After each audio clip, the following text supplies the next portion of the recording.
Assalamualaikum warahmatullahi wabarakatuh. Izinkan saya memperkenalkan diri. Nama saya Andi Novendi dari Universitas Pancasakti Bekasi. Di sini saya ingin menjelaskan terkait dengan manajemen logistik. Dengan dosen pengampu Ibu Wina Sari Kusumaningtyas, SIP SEMM. Pendahuluan logistik. Kalau ingin menang dalam perang, maka kuasailah medan dan cuaca. Logistik tidak dapat memenangkan pertempuran, tapi tanpa logistik, pertempuran tidak dapat dimenangkan.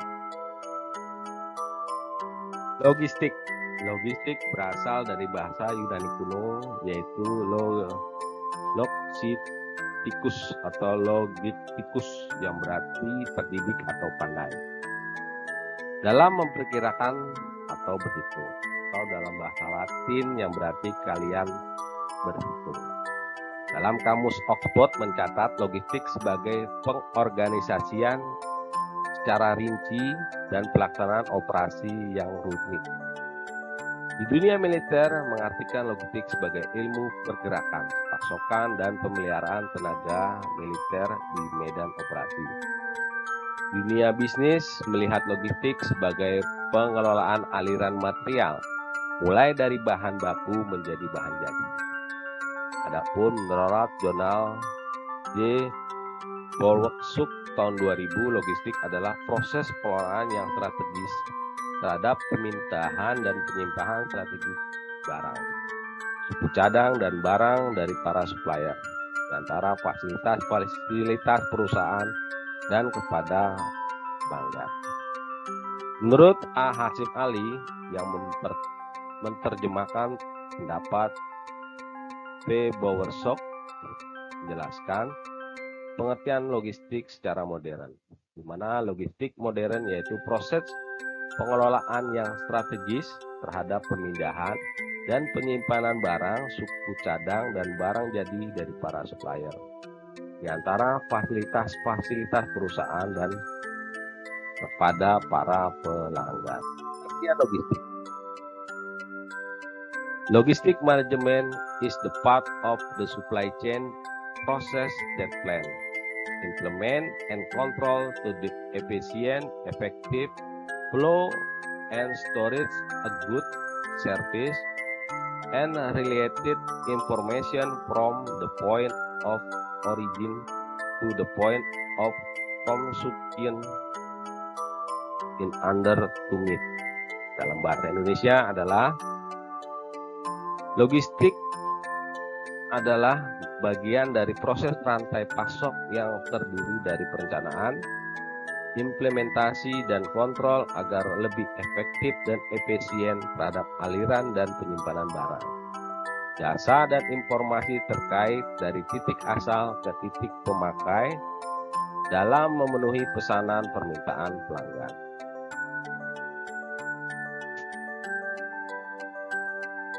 Evolusi logistik, di mana dimulai dari tahun 1960, di mana demand forecasting, purchasing, requirement plan, dan production plan itu terpisah sampai akhirnya dengan kepada customer. Sedangkan pada tahun 1980, di mana demand forecasting, purchasing, requirement plan, dan production plan itu dalam satu materi disebut dengan material management. Sedangkan pada warehousing masuk ke dalam warehousing itu sendiri, material handling ke dalam material handling itu sendiri, packaging juga dalam material. Sedangkan untuk inventory, distribution planning, order purchasing, transportation sampai dengan customer service ke dalam materi physical distribution. Sedangkan pada tahun 1990 dari material management, warehousing, material handling, packaging, physical distribution dijadikan satu ke dalam logistik. Sedangkan pada tahun 2000 logistik bertransformasi menjadi supply chain management, di mana di sini menunjukkan informasi teknologi, marketing dengan strategi plan. Pertanyaannya, di manakah logistik itu?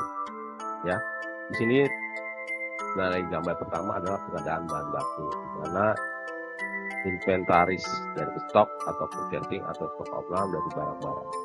Kemudian ada pembuatan barang jadi yang dilakukan di pabrik. Kemudian di agen pemasaran atau produksi, distribusi. Kemudian ada pasar, kemudian ada konsumen. Di manakah logistik? Logistik adalah proses pemindahan dari supplier, mulai dari bahan mentah ke dalam pabrik, kemudian dipindahkan ke dalam pemasaran, masuk ke pasar sampai dengan customer. Ini merupakan flow-nya terkait dengan dari supplier, kirim melalui logistik sampai dengan ke pabrik atau manufaktur, kemudian dikirim juga sampai ke distributor, kemudian dari distributor kirim lagi sampai dengan ke customer. Logistik sistem mulai dari supplier, procurement, melakukan purchase atau pengorderan, kemudian proses dalam pabrik, kemudian physical distribution. Nah, ini adalah proses dari bahan flow-nya, dari bahan mentah sampai bahan jadi yang tuju ke customer. Nah, dari customer akan memberikan informasi ya yang dibutuhkan terkait dengan manufaktur, kebutuhannya apa, spesifikasi apa yang akan informasi itu mengalir ke dalam layar. Yang fungsi utama sistem logistik. Tujuan utama dari logistik adalah untuk meningkatkan efisiensi operasional dan memaksimalkan kekuatan pelanggan. Dengan sistem logistik yang efektif, perusahaan dapat mengoptimalkan proses pengangkutan, penyimpanan, dan distribusi barang atau jasa dengan menghemat waktu dan biaya yang diperlukan dalam operasional. Aktivitas dalam logistik. Yang pertama adalah komponen manajemen logistik. Ini ada input, kemudian di tengah-tengah ada proses, kemudian ada output dari logistik. Inputnya logistik pertama dari sumber daya alam, sumber daya manusia, sumber daya finansial dengan sumber daya informasi, kemudian diteruskan ke dalam pemasok atau supplier. Mana dalam supplier manajemen logistik bahan baku, bahan mentah ya, dari menjadi bahan setengah jadi, kemudian bahan jadi. Mana dari pihak manajemen logistik menentukan dari manajemen aksi, kemudian terkait dengan planning, implementasi, sama kontrol. Dengan aktivitas logistiknya, pertama adalah layanan pelanggan, demand forecasting, manajemen supplier atau persediaan komunikasi logistik, material handling, proses pemesanan, pengemasan, hitungan komponen dan jasa, pemilihan tempat pabrik dan gudang, pengadaan, reverse logistik, perdagangan dan transportasi, pergudangan dan penyimpanan. Ini masuk dalam manajemen. Yang pada akhirnya ke pelanggan. Sedangkan outputnya adalah keuntungan yang kompetitif. Penggunaan waktu dan tempat, pergerakan efisien untuk pelanggan, serta menjadikan. Masuk ke layanan pelanggan. Layanan pelanggan melambangkan output dari sistem logistik dan tempat komponen perusahaan melakukan marketing mix. Ada 5 aturan dalam sistem logistik. Yang pertama adalah produk yang tepat, tempat yang tepat, keadaan yang tepat, biaya yang tepat, dan waktu yang tepat. Tingkat layanan pelanggan tidak hanya menentukan apakah pelanggan yang ada akan selalu menjadi pelanggan, tapi juga beberapa banyak pelanggan yang potensial akan menjadi pelanggan. Ramalan permintaan atau demand reforecast. Demand reforecasting adalah menentukan keterlibatan jumlah produk dan peralatan yang menyertainya, bahwa pelanggan akan membutuhkannya pada suatu waktu di masa yang akan datang. Forecast untuk permintaan di masa yang akan datang, menentukan strategi pemasaran atau promosi, alokasi pasar, termasuk harga, dan aktivitas riset pasar. Manajemen peramanan logistik menentukan berapa banyak permintaan tiap produk yang diproduksi oleh perusahaan dan yang harus dikirim ke perusahaan yang menyediakan di berbagai pasar. Manajemen persediaan. Kenapa kita harus menjaga persediaan? Yang pertama adalah skala ekonomi, penyeimbang persediaan dan permintaan, spesialisasi, melindungi dari ketidakpastian sebagai penyangga di seluruh rantai pasok atau supply chain. Manajemen persediaan melibatkan trading off pada tingkat persediaan yang berpegang pada pencapaian tertinggi untuk tingkat pelayanan pelanggan. Komunikasi logistik. Komunikasi yang efektif harus mengambil bagian dari organisasi, pemasok, dan kepada customer. Fungsi utama dalam organisasi, 13 macam aktivitas logistik, berbagai aspek dari setiap aktivitas logistik, sebagai anggota dari rantai pasok atau supply chain.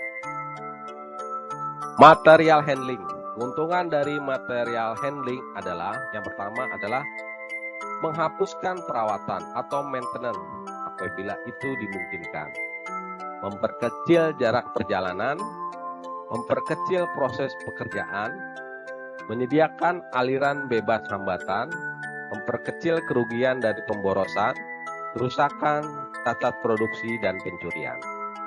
Order processing. Ini merupakan pemicu pemesanan pelanggan dalam proses logistik, dan tindakan tersebut harus langsung diambil untuk memberikan permintaan pesanan yang memuaskan. Pemesanan komponen untuk kebutuhan proses adalah elemen operasional, elemen komunikasi, elemen kredit, dan collection. Packaging. Packaging melakukan dua fungsi dasar, yaitu pemasaran dan logistik. Dalam arti pemasaran, kemasan bertindak sebagai bentuk promosi atau iklan. Dalam logistik, kemasan melayani peran ganda. Yang pertama, kemasan dapat melindungi produk dari kerusakan saat sedang disimpan atau dalam proses pengiriman. Kemasan yang tepat dibuat lebih mudah untuk menyimpan dan memindahkan produk, sehingga mengurangi biaya material handling. Dukungan komponen dan jasa. Tanggung jawab logistik tidak berakhir ketika produk dikirim kepada pelanggan. Logistik harus berkait dengan banyak aktivitas yang terlibat dalam perbaikan dan servis. Hal ini akan membutuhkan strategi dan program yang dikoordinasikan dengan aktivitas reverse logistik lainnya. Pemilihan lokasi pabrik dan gudang. Lokasi pabrik dan gudang atau fasilitas penyimpanan sangatlah penting. Penempatan yang strategis untuk pabrik dan gudang dapat membantu perusahaan dalam meningkatkan mutu layanan dan juga memberikan peluang keuntungan yang semaksimal mungkin. Pengadaan merupakan proses perolahan barang dan jasa untuk memastikan efektivitas operasional perusahaan manufaktur dan logistik proses. Fungsi pengadaan meliputi pemilihan sumber lokasi pasokan, menentukan kondisi material yang harus diperoleh, waktu pembelian, penentuan harga, serta quality control. Reverse logistik. Penanganan dalam pengembalian barang adalah bagian yang hubungan proses lebih besar disebut dengan reverse logistik.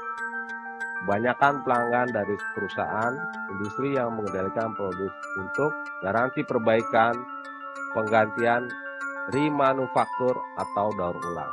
Biaya reverse logistik lebih tinggi terhadap biaya forward logistik. Pengangkutan dan transportasi. Aktivitas pengangkutan dan transportasi melibatkan pergerakan produk dan mencakup pemilihan metode pengiriman, patuh terhadap berbagai peraturan transportasi, dan mengetahui persyaratan pelayanan domestik dan pelayanan internasional. Pergudangan dan penyimpanan. Produk harus disimpan di pabrik atau di lapangan yang pada akhirnya akan dijual dan dikonsumsi, kecuali pelanggan membutuhkan mereka begitu mereka diproduksi. Aktivitas pergudangan dan penyimpanan melibatkan pengelolaan ruangan yang diperlukan untuk menyiapkan atau mempertahankan persediaan. Terima kasih. Semoga materi ini bermanfaat. Mohon maaf dalam penyampaian ada salah-salah kata. Wassalamualaikum warahmatullahi wabarakatuh.